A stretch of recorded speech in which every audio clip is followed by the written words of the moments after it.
अस्सलाम वालेकुम, आदाब, नमस्कार। परभनी न्यूज़ महानगर में आपके साथ शेख इफ्तिखार। परभनी के जिला सरकारी अस्पताल में speed fire service government contractor की ओर से आज तारीख 21 अगस्त 2025 गुरुवार के रोज अस्पताल या फिर वार्ड में होने वाले घात पात के माहौल को देखकर यहां पर किस तरीके से उसका आग लगने के बाद बुझाना चाहिए, इसके बारे में डेमो कर बताया गया। इस समय मेडिकल कॉलेज के डीन डॉक्टर सदानंद भिसे, जिला सरकारी अस्पताल के सर्जन जिला surgeon doctor Nagesh Lakshmawar, surgeon doctor Sarika Bade, Ganesh Karad, pharmacist अधिकारी सिविल हॉस्पिटल, इनके अलावा सरकारी अस्पताल के अन्य अधिकारी और कर्मचारी इस समय मौजूद थे। स्पीड फायर सर्विस के अधिकारियों ने डेमो कर दिखाया है। आइए देखते हैं किस तरीके से उन्होंने बताया है। सी म्हणजे इलेक्ट्रिकल जे पण वापरू शकतो ते सी मध्ये आपण यूज करतो आणि हे सी टाईपचं CO2 टाईप इलेक्ट्रिक आणि हा फायर बॉल आहे. फायर बॉलच्या प्रत्येक ठिकाणी आपल्याला स्टँड करून ठेवायचं, ऑटोमॅटिकली ते फायर यूज होतं. तिथं आपण जाऊ शकत नाही, तिथे फायर बॉलचा उपयोग होतो. तिथं आग लागली त्याचा वापर आणि सील कशी ओपन करायची ऑपरेट करते आपल्या सगळ्यांना माहिती आहे. सील आहे म्हणजे ऑपरेट कसं करायचं, थोडं कसं हे पाहिजे त्याच्यानंतर एक सेफ्टी पिन आहे, सेफ्टी पिन काढायची, रेड निघलं बॉडी करायचं, त्याकडे फायर आहे, फक्त इथं प्रेस करायचं, बाकी काही नाही, एकदम सिम्पल आहे. काय म्हणतो किती डिग्रीवर वगैरे काही डिग्रीचं काही नाही, बाहेर तिथं आहे तिथं आपल्याला वापरू शकतो आपण. आज सगळ्यांना एक डेमो घेऊया, करायचं बाकी पुढे जाऊ. गंगाखेड़ तालुके के रानीसावर गांव स्थित रहने वाले मुजम्मिल सरवर तामुड़ी, इनकी लड़की डॉक्टर रोमात मुजम्मिल तामुड़ी, इस लड़की ने यूपीएससी में केंद्र में 14वां और महाराष्ट्र में पहला क्रमांक हासिल किया है। मुजम्मिल सरवर तामुड़ी ये रिलायंस मंडप के मालिक है।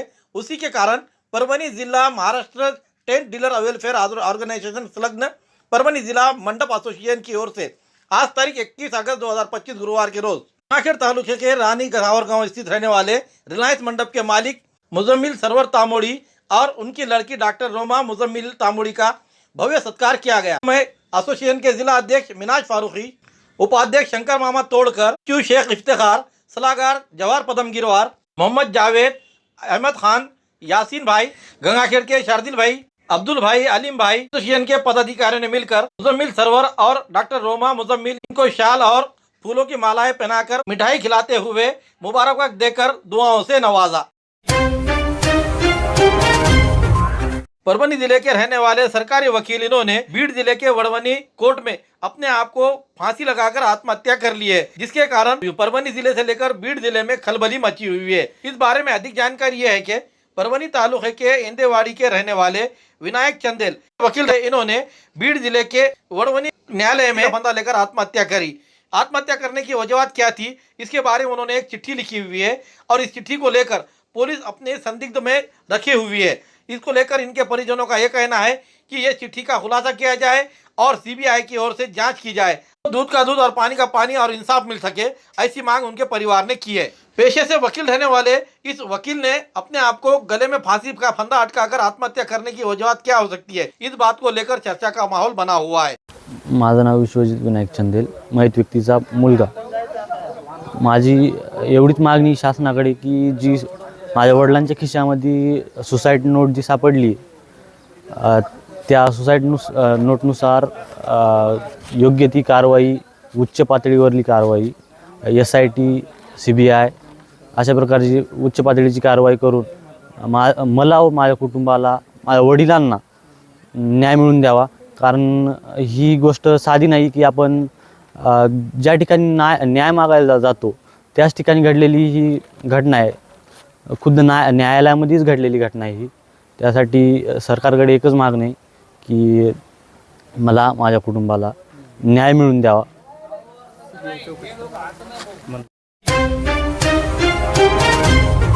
चिकित्सा अधिकारियों के लापरवाही के कारण गर्भवती महिला की हुई मौत, महिला के परिवार का आरोप। परभनी जिला सरकारी अस्पताल के मेडिकल स्टाफ के ये अक्षम्य लापरवाही के कारण ही गर्भवती महिला की मौत हो गई है। परभनी शहर के गौतम नगर इलाके के एक गर्भवती महिला को इलाज के लिए यहाँ के अस्पताल में भर्ती कराया गया था। प्रसव के बाद महिला की हालत बिगड़ गई।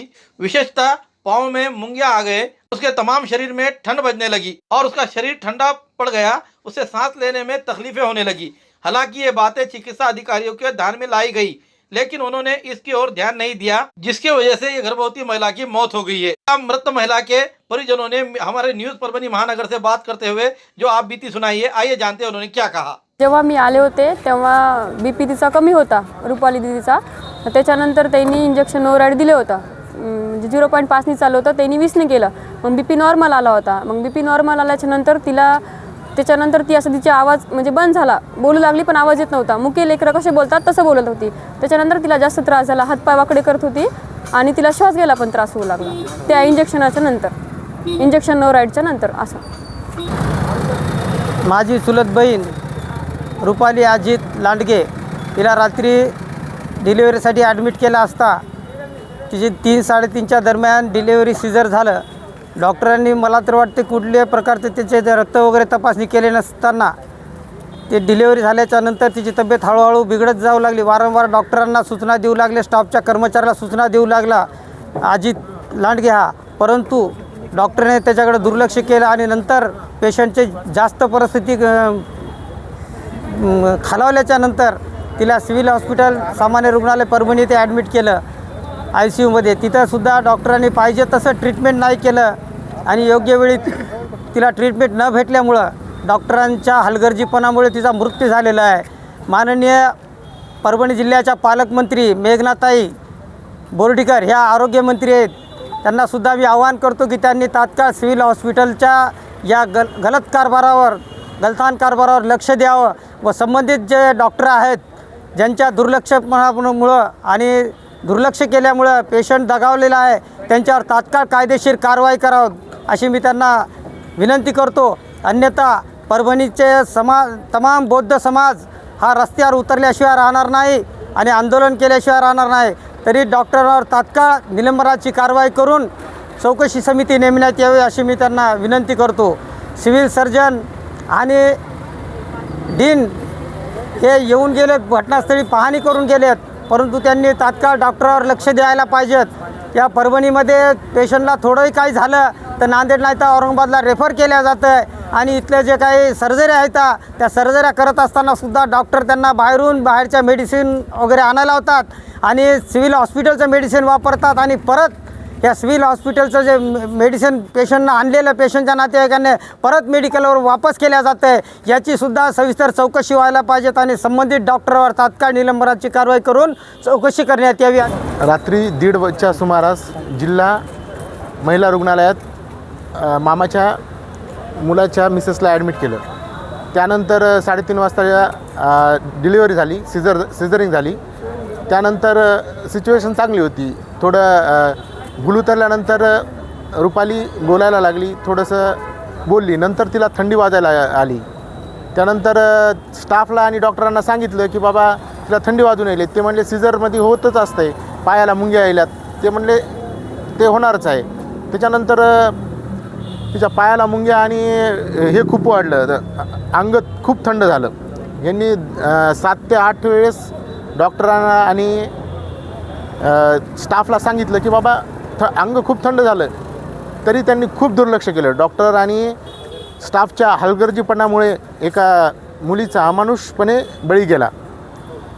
त्याच्यानंतर त्यांनी तिथून काहीच न सांगता प्लेटलेट्स वाढल्या हे कारण सांगितलं, ब्लड टेस्ट केलीच नाही आणि डॉक्टर सांगायलेत की याच्या प्लेटलेट्स 1.5 लाखावरून 27,000वर झाल्या।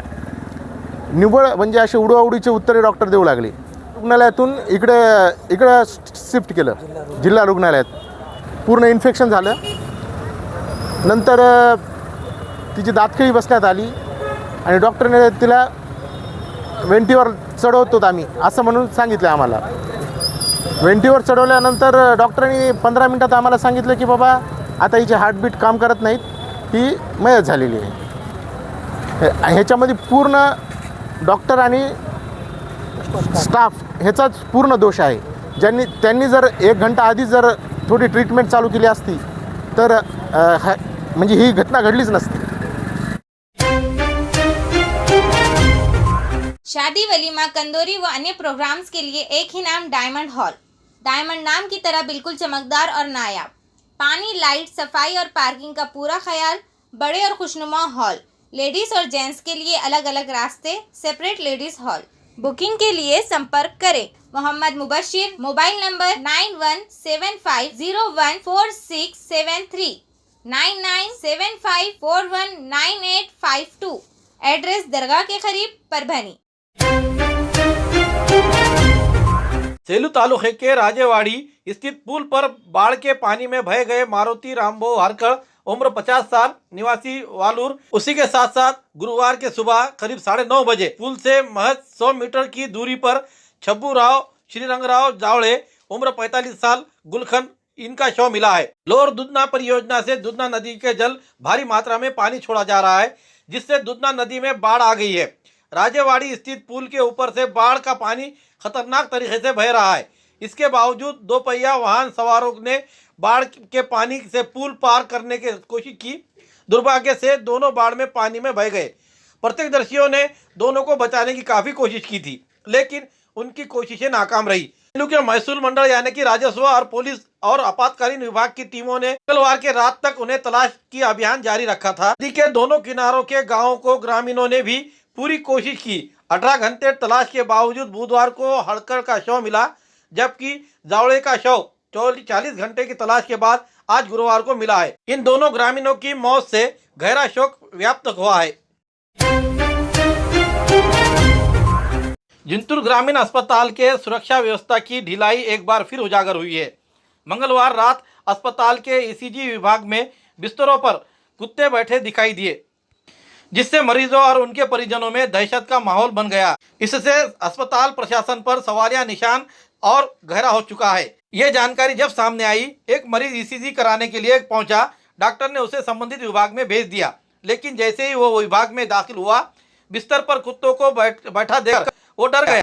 चौंकाने वाली बात यह है कि कुछ ही दूरी पर प्रसव यानी कि डिलीवरी वार्ड भी है, इसलिए इलाज करा रहे महिलाओं और उनके परिजनों के भी डर का माहौल बन गया है। मरीजों का कहना है कि अस्पताल परिसर में कुत्तों का व्यवहार बढ़ गया है। ये आवारा खुले घूमने वाले कुत्ते अस्पताल के ट्रामा केयर सेंटर जैसे इलाके में और वहाँ के वार्ड में आकर जब बैठ सकते हैं तो उनकी डेयरिंग अब इनसे ज़्यादा हो चुकी है कि यहाँ के डॉक्टर की और यहाँ के काम करने वाले स्टाफ की इन पर लापरवाही सामने नजर आती है। नागरिक पूछ रहे हैं कि अस्पताल में सुरक्षा और सफाई के लिए जिम्मेदार कर्मचारी क्या कर रहे हैं। मरीज और नागरिक मांग कर रहे हैं कि अस्पताल प्रशासन इस संबंध में तत्काल कदम उठाए और इस क्षेत्र में आवारा कुत्तों पर नियंत्रण जरूरी है, ऐसा कहते हुए नजर आ रहे हैं। तारीख के शाम में मेरे पप्पा को लेके आया था मैं दवाखाने में। इरफान डॉक्टर के वहाँ पे लेके गए, उनकी तबीयत ख़राब थी। उस वजह से इरफान डॉक्टर ने बोले तुमको इमरजेंसी सरकारी दवाखाने में जाना पड़ेगा बोले। तो उनको लेके हम हॉस्पिटल में आ गए यहाँ पे सिविल में, और यहाँ पे देख रहे तो उनको ACG गाड़ने का बोले थे डॉक्टर साहब। ACG रूम में उनको लेके जा रहे तो अंदर कुत्ते थे बैठे वाले को, और वो देखने वाला भी कोई नहीं, गार्ड भी नहीं, और दूसरी बात तो सुरक्षा का कुछ भी योजना नहीं यहाँ पे। पुरानी बीमारियों की शर्तिया इलाज, घुटने के दर्द, शुगर, बवासीर, गुर्दे की पथरी, सफेद दाग, हार्ट अटैक, अस्थमा, एलर्जी, दाग कोड़ की बीमारी, गांठियों से पीड़ित, अन्य बीमारियों से परेशान होते तुरंत संपर्क करें। डॉक्टर गोविंद कामटे, आयुर्वेदिक विद्या विशारद, बालाजी आयुर्वेदिक प्राकृतिक चिकित्सा केंद्र। एड्रेस तलाठी कार्यालय के पीछे, बसमत रोड, परभनी। समय सुबह 9 बजे से दोपहर 2 बजे तक, शाम 5 बजे से रात 9 बजे तक। Mobile number 9921691008। अस्सलाम वालेकुम, आदाब, नमस्कार। परभनी न्यूज़ महानगर में आपके साथ शेख इफ्तिखार। परभनी ज़िले के रानी सावर गांव स्थित डॉक्टर रोमा मुजम्मिल सरवर, इन्होंने जो राज्य में प्रथम क्रमांक आए हैं और केंद्र में 14वां नंबर आया है UPSC में, आज उनसे हम मुलाकात करने को आए हैं कि मुस्लिम कम्युनिटी में आज ये हम देखे जाता है कि भाई पर्दागीर रहना बहुत ज़रूरी है, हमारा ईमान का ये हक़ है, लेकिन उसी के साथ साथ हम किस तरीके से पर्दे में रहकर बच्चों को अपने UPSC IAS IPS अधिकारी बना सकते हैं। यहाँ पर बहुत बड़ी मिसाल है हमारे मुजम्मिल भाई की। उनके 6 लड़कियाँ हैं और 6 भी लड़कियाँ क्वालिफाइड है। आज उनके अल्हम्दुलिल्लाह 3 बच्चियाँ डॉक्टर बन चुकी है, एक बच्ची जो तो इंजीनियर है और अभी 2 बच्चियाँ पढ़ रहे हैं, और उसमें से डॉक्टर रोमा, इन्होंने जो है तो आज राज्य में प्रथम क्रमांक हासिल किया है UPSC में। आइए जानते हैं उनकी स्टडी कैसी रही और उनका शिक्षण यहाँ पर किस तरह से, कौन से स्कूल में हुआ, आइए जानते हैं उन्हीं के ज़ुबानी। मैं अभी 10th तक जिला परिषद स्कूल में ही पढ़ाई की मैंने, और बाद में 11वीं और 12वीं राजश्री शाहू कॉलेज लातूर में पढ़ाई की है। और उसके बाद मैंने BMS graduation government medical college Nanded से किया है। और उसके बाद मैंने अभी UPSC की एग्ज़ाम दी है। आप जिस तरह से आपकी पढ़ाई की श्रृंखला चलती रही, इसमें कहीं कहीं ऐसा रिश्तेदारों का इनका ताना वगैरह कि भाई आप बच्चियाँ हैं पढ़ रहे हैं, इसके बारे में क्या कहेंगे मुस्लिम कम्युनिटी? वो तो रहता ही, मतलब सब रिश्तेदारों के ताने तो रहते हैं। वो भी मम्मी पापा ने हम तक तो कभी आने नहीं दिया वो चीज़ें, क्योंकि वो पढ़ाई पे डिस्टर्ब होगा, इसलिए उन्होंने उनके हैंडल किए, उनको इग्नोर किया और हमें पढ़ाने की कोशिश की। मैं ये कहना चाहती हूँ कि आगे जाके मेरे बच्चों को सब जनों ने उच्च जो हायर एजुकेशन लेना चाहिए, क्योंकि उस हायर एजुकेशन से अपनी जो डेस्टिनी चेंज होती है और सब माहौल अपना ही नहीं, आगे आने वाले जनरेशन का भी माहौल चेंज होता है। सबका माइंड अलग रहता है। और जिला परिषद में हमारे बेसिक पढ़ाई चालू थी और उसके साथ में हमारे जो दादी अम्मी जो है, हम अरबी तालीम के साथ हमने कुरान शरीफ भी उसके मायने के साथ पढ़ी है। तो वो भी नॉलेज लेकर और जो किताबी नॉलेज लेकर हमने आगे पढ़ना चालू किया।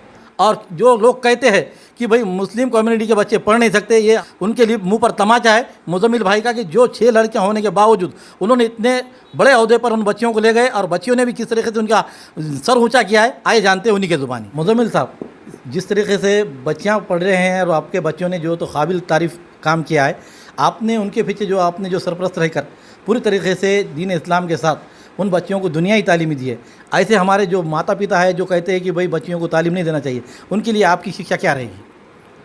तो देखो, बच्चों को इल्म देना तो बहुत ज़रूरी है और इल्म कौन से भी इससे हासिल करो, पर इल्म देना ये टैलेंट बनता है।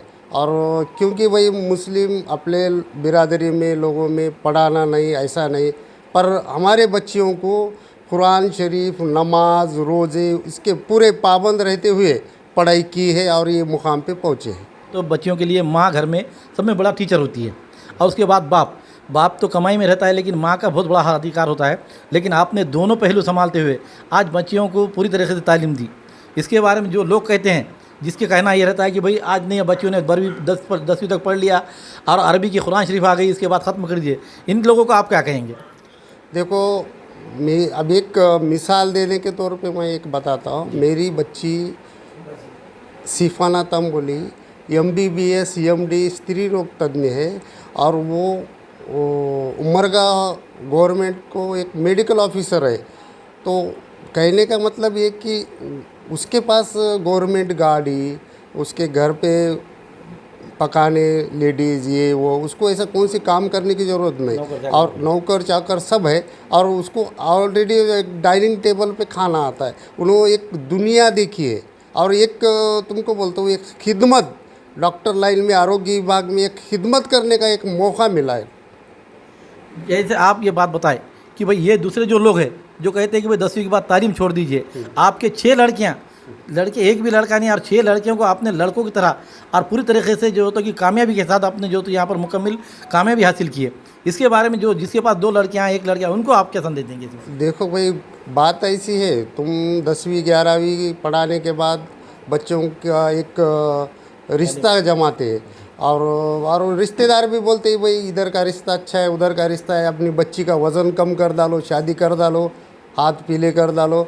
तो देखो भाई, उन्हें उसके पैर पे ठहरा होना, तुम उनको संसार लगाएंगे, उसकी एक कैपेसिटी किचन तक है, उनके बाल बच्चे, उसके सास ससुरे, इनके इंतज़ाम में उसकी लाइफ डालना पड़ेगा। अगर तुम पढ़ाई दिए, उनको इल्म दिए, तो उनके पैर पर ठहरा होकर बाकी जो मसले हैं वो कम हो जाएंगे। ये थे हमारे साथ मुजम्मिल साहब, जिन्होंने ये बात बताई है कि जो लोग कहते हैं कि हमारे पास तालीम के लिए पैसा नहीं है, लेकिन स्ट्रगल करते हुए साथ साथ उन बच्चों में जुस्तजू भी होना चाहिए, ये बात बताई गई। आज हमारे प्राइम मिनिस्टर प्रधानमंत्री नरेंद्र मोदी भी ये कहते हैं कि हमारे इस्लामी तालीम जो हमारे हुजूर सल्लल्लाहु अलैहि वसल्लम ने बताया, इक़रा पढ़िए, ये हमारे प्राइम मिनिस्टर ने उस दिन लफ्ज़ बताया था उर्दू में आकर कि इक़रा पढ़िए। आज पढ़ने के कारण इनके 6 बच्चियाँ आज काबिल तारीफ़ बने हैं, जिसके कारण आज न्यूज़ परवनी महानगर ने आज रानी सावर गाँव में आकर उस डॉक्टर रोमा की और हमारी मुजम्मिल सिर की इनकी हमने मुलाकात ली और उन्होंने जो बात बताई है, ये बात आपको किस तरह पसंद है, इसकी आपको हमको कमेंट्स होना जरूरी है। खूबसूरती का राज डॉक्टर हाशमी के पास। बालों का झड़ना, चेहरे के दाग व धब्बे, दीगर समस्याओं का इलाज हमारे पास। हमारे अपने बनाए हुए प्रोडक्ट्स 100% नेचुरल। कुदरती तौर पर इलाज बगैर किसी साइड इफेक्ट के साथ पूरी तरह से कुदरती व खालिश प्रोडक्ट्स आपके सामने बनाए जाएंगे। हमारे खुद के बनाए हुए प्रोडक्ट शिकाकाई, रीठा, आंवला, मेथी, गुड़हल के फूल, भिंगराज, एलोवेरा के जरिए हर्बल ऑयल वो हर्बल शैम्पू बालों का झड़ना व डैंड्रफ को खत्म करने के साथ सर की खुजली को खत्म करे। पतले बालों का इलाज फायदेमंद है, साथ ही बालों को लंबा, घना और खूबसूरत बनाए। चेहरे के दाग धब्बे, कील, मुहासे, रूखी त्वचा वो चेहरे की झुर्रियां खत्म करे, साथ ही चेहरे को खूबसूरत बनाता है। खूबसूरती का राज डॉक्टर हाशमी के पास। हमारे पास ऑयल मशीन है जिससे हम आपके लाए गए खोपरा, कलौंजी, बादाम व अन्य सामग्री का तेल निकाल कर देंगे आपके सामने। एड्रेस डॉक्टर हाशमी मिनाज, खान साहब बिल्डिंग के पीछे, दरगाह रोड, परभनी। 8421522947 8669131304। मिलने का समय सुबह 9 बजे से दोपहर 2 बजे तक और शाम 5 बजे से रात 9 बजे तक। प्रहार जनशक्ति पक्ष के माध्यम से सिंगनापुर की महिलाएं अवैध शराब बिक्री के रोक लगाने के लिए एकजुट हुई। शिकायतकर्ता महिलाएं पुलिस विभाग द्वारा किए जा रहे दुर्व्यवहार से हुई नाराज। परभनी तालुके के सिंगनापुर और सिंगनापुर फाटा क्षेत्र में अवैध शराब की खुलेआम बिक्री के कारण क्षेत्र के युवा और नाबालिग बच्चे शराब के आदी हो गए हैं। क्षेत्र की महिलाओं द्वारा की गई शिकायत करने के बावजूद ये अवैध शराब बिक्री बंद नहीं हो रही है। क्षेत्र में पान वाले, छोटी बड़ी दुकानें, ढाबे और निजी व्यक्तियों द्वारा खुलेआम अवैध शराब बेची जा रही है। ये बहुत ही गंभीर सामाजिक मुद्दा है क्योंकि गांव में ही शराब उपलब्ध है, इसलिए पीने वालों की संख्या भी बढ़ती जा रही है और महिलाओं के साथ मारपीट, सड़क पर झगड़े, दुर्घटनाएं, स्कूली बच्चे, महिलाओं और युवतियों के बड़े पैमाने पर परेशान किया जा रहा है और इसके कारण गंभीर अपराध भी हो सकते हैं। सिंगनापुर की महिला सरपंच और महिला पुलिस पाटिल समेत 40 से 45 महिलाएं जब प्रहार जनशक्ति पार्टी के माध्यम से सिंगनापुर की महिलाएं पुलिस प्रमुख के साथ परभनी के पुलिस अधीक्षक को निवेदन देने आई और सिंगनापुर फाटा क्षेत्रों में शराब और अवैध बिक्री को तुरंत बंद करने की मांग की। अध्यक्ष एसपी रविंद्र सिंह परदेसी नहीं होने के कारण यहाँ के डीवाईएसपी ग्रामीण इलाके के देशमुख इन्होंने वो निवेदन को स्वीकारा। ये उम्मीद की जा रही है कि निवेदन देने आई महिलाएं पुलिस विभाग के माध्यम से कार्रवाई का आश्वासन दिया जाएगा और उन्हें आगे आने वाले शिकायत दर्ज करने का साहस दिखाने के लिए बधाई दी जाएगी। श्री देशमुख महिलाओं के साथ गलत व्यवहार किया और मुझे शराब विक्रेताओं के नाम बताओ, मुझे शिकायतकर्ता महिलाओं के मोबाइल नंबर बताओ, मुझे अपना पता बताओ, हम आपको अदालत में जवाब देंगे। ऐसे कई सवाल करते हुए उनके साहस को कम करने की कोशिश की। उपस्थित महिलाओं ने अपनी राय व्यक्त की है कि बहुत ही गलत था कि उन्होंने इस तरह से सवाल पूछकर उनका साहस कम करने की कोशिश की है। प्रहार जनशक्ति पार्टी के जिला प्रमुख शिवलिंग बोंदे ने कहा कि पुलिस विभाग के माध्यम से उनके साथ हुए गलत व्यवहार को लेकर प्रहार जनशक्ति पार्टी के वरिष्ठों से शिकायत करेंगे। निवेदन देते समय प्रहार जनशक्ति पार्टी के जिला प्रमुख शिवलिंग बोध ने सिंगनापुर की सरपंच शारदा ताई खिल्लारे, पुलिस पाटिल प्रियंका रत्न पारके, सोनाली ताई खिल्लारे, शंकर दामोदर, सूर्यकांत आगलावे, मनीषा ताई खिल्लारे, मंगलताई सोंगे, उर्मिला ताई भोकरे, लता ताई कांबळे, रत्नमाला ताई पारगिरे, कांता ताई रेगड़े, प्रतिभा ताई शेळके, पूजा ताई शिंदे, रानी ताई सोळकांबळे, सकुबाई के हस्ताक्षर रहते हुए तकरीबन 40-45 महिलाएं इस समय गांव की मौजूद थी। खिल्लारे, मी गावची सरपंच आहे, पण गावामध्ये इतकी अवैध दारू विक्री सुरू आहे। सरपंचाने किती वेळ सांगितलं तरी कोणीही ऐकत नाही आणि इथं आलं तर इथं पण कोणीच ऐकत नाही। सबूत द्या म्हणतात, सबूत काय द्यायचे? गाव व्यसनमुक्ती झालंच पाहिजे, एवढीच विनंती आहे। तर दैत्याला जाऊन एकदा तक्रार केली होती, तेव्हा 2-3 वेळेस बंद झाली होती, पुन्हा आणखीन चालू झाली। आमच्या गावात खूप माणसं दारू प्यायलेत, लहान मुलं सुद्धा दारू प्यायलेत। पानपट्टीवर 3-4 दुकान आहेत आमच्या गावात, गल्लोगल्लीला दुकान आहे। हो, यायला काय आम्ही सबूत द्यायचं कुठं? नाव प्रियंका रत्न पारखे आहे, शिंगणापूर गाव येथील पोलीस पाटील आहे। सर्व महिलांना मार्फत मी पण इथे आलेली आहे आणि सर्वांनी बरेच वेळा तक्रार केली आहे, पण पोलीस प्रशासन यामध्ये काही करत नाही आहे। त्याच्यासाठी माझी सगळ्यांना हेच आहे की गावातील दारूबंदी झाली पाहिजे। त्यामुळे बरेच परिवारांना ह्यांना बऱ्याच महिलांना खूप त्रास सहन करावा लागत आहे। लवकरात लवकर दशामुक्त सगळं गाव दारूबंदी झाली पाहिजे। सर या गावानं सर लोक बाबा दारू पिणं, ते मटका गुटका ते चक बंद करा। मग हे गाव सर मग लेकरं मग नातरुंड समजे असे हे झाले पाहिजे। हां, व्यसन मुक्ती गाव करून टाका आमचं, दुसरं काय नाही। लेकं येतात सुनायला त्रास होते, सुनायला झालं की आम्हाला होते, सुनायला झाल्यावर आम्हाला अनगोड लागते का?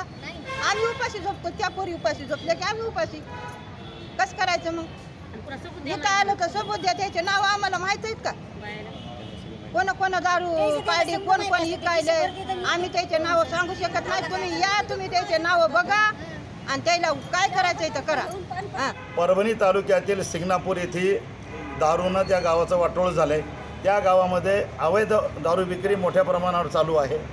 सगळ्यात गंभीर बाब अशी आहे की ही दारू पानपट्टीवर मिळते, पंक्चरच्या दुकानावर मिळते, धाब्यावर मिळते, हॉटेलवर मिळते आणि काही जण तर मोटरसायकलवर होम डिलिव्हरी पण देत आहे. याबाबत अनेकदा सिंगणापूरच्या महिलांनी संबंधित पोलीस स्टेशन असेल SP साहेबांकडे तक्रारी दिल्यात. तक्रार दिल्यानंतर 2 ते 3 दिवस ते दारू विक्री बंद असते आणि परत नव्यानं चालू होते. आमचं म्हणणं आहे जे काही दारू विक्री होते ती पोलिसांच्या आशीर्वादानं होते, कारण की पोलीस खात्याला माहिती असतं की कुठं अवैध दारू विक्री चालू आहे आणि कुठे अवैध धंदे चालू आहेत.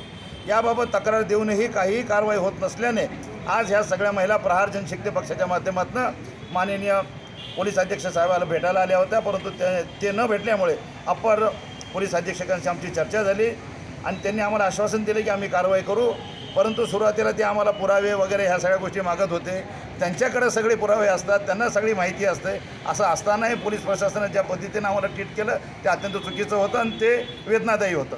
तरी हा आमचा लढा चालू राहील. आमची प्रशासनाला विनंती आहे की आपण यावर कारवाई करावी, नाही तर येणारे आंदोलनं अधिकाधिक तीव्र केले जातील. हमारी न्यूज़ आपको किस तरह पसंद आ रही है इसके बारे में लाइक करें, शेयर करें, कमेंट करें. अब तक हमारे चैनल सब्सक्राइब नहीं किया तो सब्सक्राइब जरूर करें. साथ ही साथ बेल आइकन का बटन जरूर दबाएं और फेसबुक पर भी हमें फॉलो करें.